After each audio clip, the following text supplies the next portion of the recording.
Superhumanize. Accelerated evolution.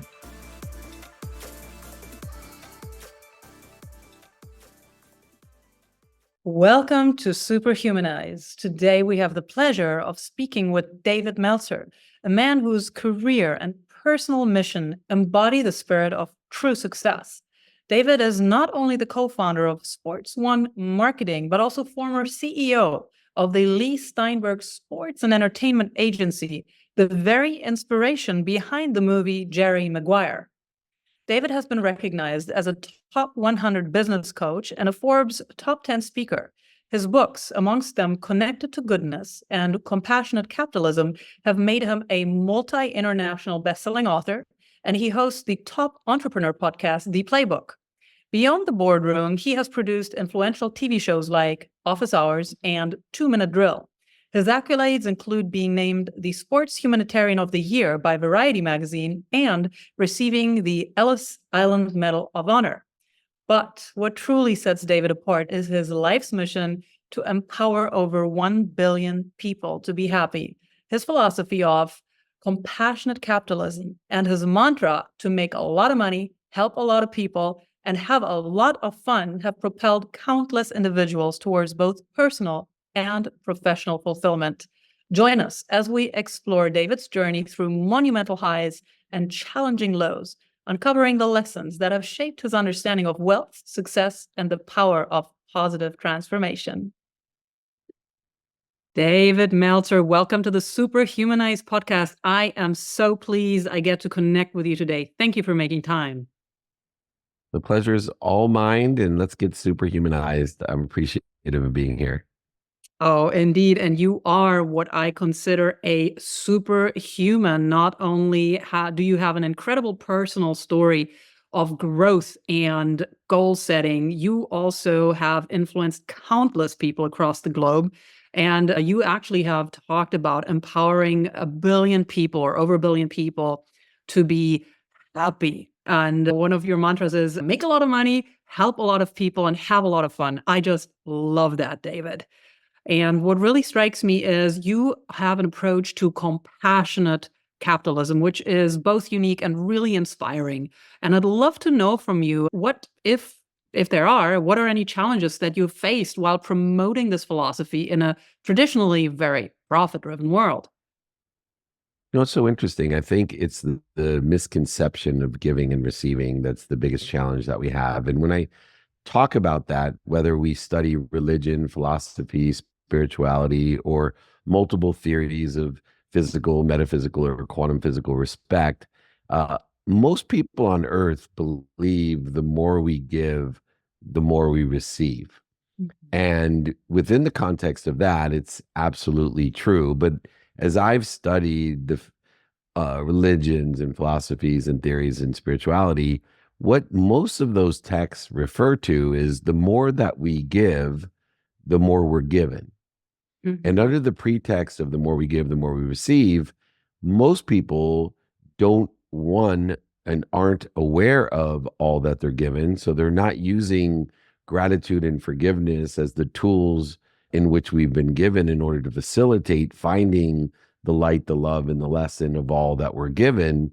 And so they use a capability that they don't have of judgment of outcomes where they don't see what they're given. Or two, more likely, especially for moms and teachers and first responders and all of these wonderful, generous, kind people who don't feel worthy of all they're given. These teachers and first responders are U.S. veterans. They give everything to everyone, and then they're given so much back. People are offering all types of opportunities, options, and touches of favor. And then they say, no, I know I give 100%, but I'll just take 98% back. And what they don't realize is that if they continually are trading, negotiating, especially in a diminished capacity where they're giving 100% and only receiving a lesser percentage back, that eventually they're going to end up at zero because their 100% becomes 98%, their new 98% becomes 96%, and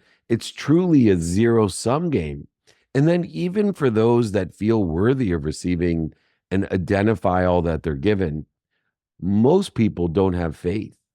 See, they don't have faith that there's an infinite loop of an abundance. There's an infinite loop of more than enough of everything for everyone. Because if they did have faith that there's more than enough for everyone, then they would feel very confident in the value add world that they actually live in, and they would ask for more. And within this context, instead of a zero-sum game where we end up with nothing, which is why people are utilizing blame, shame, and justification. Why do you need to make a lot of money? Why do you need to? Instead, think about this. I give more, I'm given more, I receive more, and then I ask for more than more, and now I give more than more, I'm given more than more, I receive more than more, now I ask for more than more. All because not only have I shared the wisdom, paid the dummy tax in order to facilitate getting more and being aware of it and all the other things that go along with the worthiness to receive, but I actually have faith in what everyone else says they have faith in, which is I am protected, promoted, and loved by something much bigger than me, an omniscient, all-powerful, all-knowing, abundant, infinite system that loves, protects, and promotes me more than my mom. And so I think the biggest challenge I have is to, number one, elevate the awareness to all we're given through gratitude and forgiveness, to teach people to receive and be worthy of it. But most importantly, ask for more, ask for help. Find Yeah. people that sit in this situation. And that's, in a nutshell, where I see the interference between us and everything for everyone. Yes, thank you so much for putting that in this very cohesive and easy for me at least to grasp nutshell. And you're touching upon such crucial things. So many people I talk with, and even quite successful people, they at some point hit a ceiling that they say they can't move through. So the capacity to receive more, the capacity to create more is at certain moments limited for some people, and they have a really hard time moving out of that. And I'd like to learn from you, are there some tools you can share with us that people who are just stuck maybe in this freeze, because it might be limiting beliefs of the mind, it might be the nervous system that is stuck, maybe some old trauma that they experienced, that being successful or having more is not safe. Are there any tools that you can share that people who find themselves in that mode can use to get out of that? I think there's two things that I can share, and I'd love to provide the 5 daily practices and even my book to everyone. So I'll sign my book, I send it out, I pay for shipping, I pay for the book. And so please put in the notes, david@dmeltzer.com for your community. I would love to share not only my book, but the 5 daily practices that would assist in breaking through these self-imposed limitations. And the first thing that I'd love people to look at is one of the things that limits us in our future is the meaning that we give our past. You can give meaning to everything. So people take the failures, setbacks, mistakes, shortages, voids, and obstacles, defining moments of our lives, even historical relevances that we weren't even attending. And they give a meaning that is not aligned with the divine direction or the divine time of the infinite. And so they give a meaning of restriction and limitation to the past. The second limitation that people give is they limit their own self-image. And I will guarantee you one thing, in a mathematical sense especially, that you will never overachieve your own self-image. And so the first step in order to expanding or breaking through these ceilings or limitations or the thermostats that we reset our emotions to is to align the meaning of the past with the divine direction and the divine time of where we want to be or better. And I love that you corrected yourself that David Meltzer wanted to empower over 1 billion people, because I don't want to limit myself. And then to determine through each day, what is it that's important to me? What is it that I want today, according to the meaning of the past and the circumstances of today, in order to effectuate who I can help and who can help me, and how best to utilize the man-made construct of 24 hours We're all gifted those 24 hours every single day of our life, except for the last day. Hopefully, you'll only be cheated a few hours, but even if you're cheated more, it's only the last day of your life. And then, moreover, not only do we need to know what, who, and how, but we now can prioritize the day in the divine direction, in the divine time, by giving the meaning, finding the light, the love, and the lessons through gratitude and forgiveness to that divine time of where we want to be or better. And that prioritization is the antidote to feeling overwhelmed. It's the antidote to procrastination. If you know what to do now and you know what to do next, 100% of the things you're doing get done. It's impossible to do something now and not to get it done. It's the most statistically successful way to be productive, accessible, and gracious. And then finally, if you know the what, the who, the how, and the now, instead of searching for your why each day, trying to get more happy, more healthy, more wealthy, more worthy, you simply know, I am happy, I am healthy, I am wealthy, I am worthy. And you start figuring out what you're doing to interfere with it. It's a shift of a paradigm from one of scarcity to one of more than enough, to one of I want people to think I am, into the co-creation that we are, the 1 in a billion piece of brilliant miracle that we represent. 1 in 8 billion. It took us many more 1 in trillions to get here, but now that we're here, we are a miracle. We're 1 in 8 billion, uniquely qualified as part and parcel to a unified system.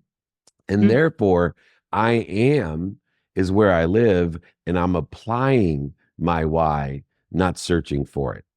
Yes, David. And I am is so powerful. I myself, I am guilty of this, using the I am, then followed by something that is not necessarily that beneficial, instead of using it for something empowering. So I have moved to, for example, in my mind, or also when I speak, to say, I feel sad instead of I am sad, right? So these That's it. all these things matter so much. And you mentioned something else that is so crucial too. We need to ask for it. We need to ask for help. And whether we put it out there to the universe, whatever the power is that we believe in, call it God, Goddess, the universe, creator, ask for the things that you want. And also in our surroundings, in our communities, you greatly emphasize the power of asking for help. And so, was there in your life a particular moment in your career, perhaps, where the asking for help actually led to a significant turning point or breakthrough? Yeah, when my wife told me that she was going to be leaving me and told me to take stock in who I was and what I wanted to become, I was worth over $100 million. I had married my dream girl from the 4th grade, my wife, and I had 3 beautiful, healthy daughters at the time, all under 10, and houses and cars and planes and boats. And I could afford to do whatever I wanted, when I wanted, with who I wanted. And to come home intoxicated at 5:30 in the morning after lying to my wife and her telling me she wasn't happy and telling me that she was worried that I wouldn't survive and she was going to leave because she did not want to witness what was going to be my future if I didn't take stock in who I was and what I wanted to become. And so at that time, again, I got angry and I wasn't asking for help. But when I woke up in the morning and realized that I only hated 4 people in my life: my mom, my dad, my best friend, and my wife. And I sat there on my bed thinking, what's the matter with this? All these other people, they don't love me. And the 4 people who I know that I've known since the 4th grade or beyond, my mom and my dad since the day I was born, they're telling me the truth, and I hate them for telling me the truth. And therefore, I'm going to ask for help. They are not the liars, the cheaters, the manipulators. I don't hate them. I hate myself. And when I made that decision, I realized that the fastest way to get to where I wanted to be was to find people that were where I wanted to be and ask them for directions.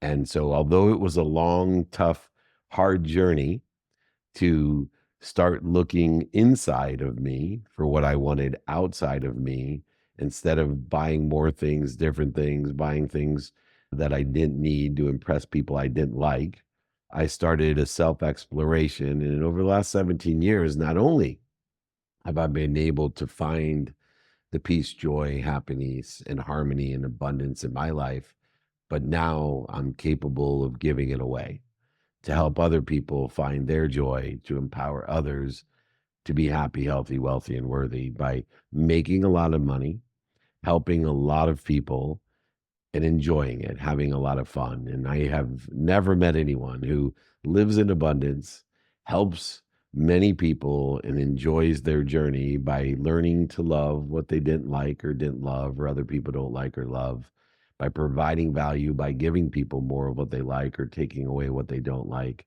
that aren't happy.